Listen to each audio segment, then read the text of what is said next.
All right, check this out. Second night in Phoenix. And this thing shows up right behind our Airbnb. Pretty cool. It's the beginning of December. It's a beautiful 65, 70 degrees out.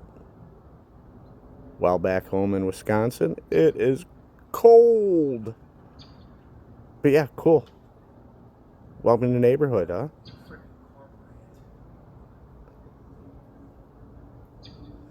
Let's see how many more nights we can catch him out here.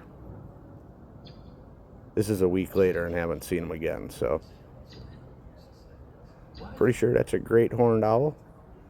Any of you that would know better, please say so in the comments.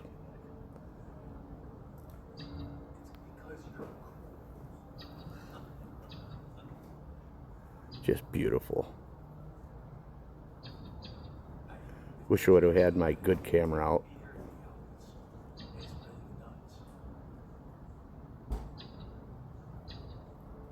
Please smash that like button and subscribe.